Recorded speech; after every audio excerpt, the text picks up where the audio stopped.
Hey guys, Mr. Riz, I'm going to help you out beginning the activity 1, 2, 3, the Apple Avalanche, and this is part 1. So goal by the end of this game is to create a game where you can control the behavior with your keyboard. Everything we've done so far is with mouse.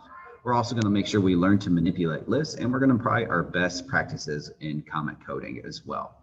So far we've been able to achieve some interesting graphical results using turtles. In this activity, we're going to expand beyond the potential of your code by adding images and manipulate the turtles where they appear. So we will practice skills that we gain throughout the list and use them by typing the game where apple falls from a tree, wherever you type the letter for that to display. So in the code editor, we can drag, but what I've done for you guys, I've already made this. So go ahead, open this up. And I want you guys, so we have this already set up for you guys. We have the GIFs already for you. I want you guys to just fork this page from your own and then rename it, and, put your name on it. So this is 1, 2, 3. I'm going to put Mr. Riz example so I know what's going on. Okay, and so I'm going to kind of split screen like how we always do. I'll put the notes on the other side here. Okay, so we have all this stuff. You guys can look at this code, how it works. And so we run it. It's going. All right, so if we wanted to modify the code so that a pear image appears instead of the apple. All right, well, there's a couple things we could do here. It's just really what we'd have to do is just change the apple GIF to pear GIF,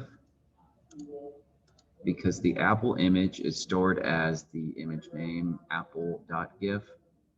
So if we change the apple image, which is what the shape gets added to, and the apple appearing so far. All right, let's run this here. Now it's a pear GIF. I'm going to go back and just change it back to apple to keep everything the same.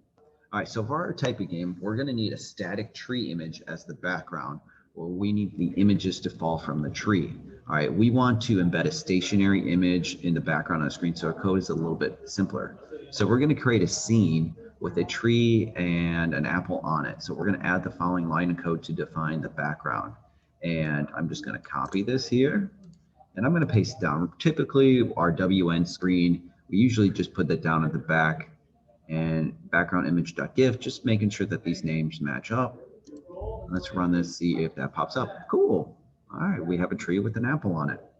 So we can modify our code by defining and calling a function that causes the apple to fall or move to the ground.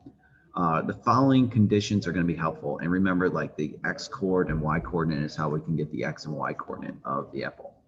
All right, because the apple is a turtle, but by default, it draws a line wherever it moves. We have already if you haven't already, we're going to modify the code so the apple does not draw a line. So let's do that here. Let's make sure that our apple has its pen up. Okay, so this is all we're going to do for part 1. Part 1, really simple, but I want to make sure everybody can see where we get set up with this app. Probably we're doing this too because you guys probably had some problems with the leaderboard at the end. So I'm giving you guys some time here, especially this one. First start is going to be simple. All right, now we're going to do some more with part 2 here, but part 1 should be done if you can run this and you got an apple that shows up on a tree.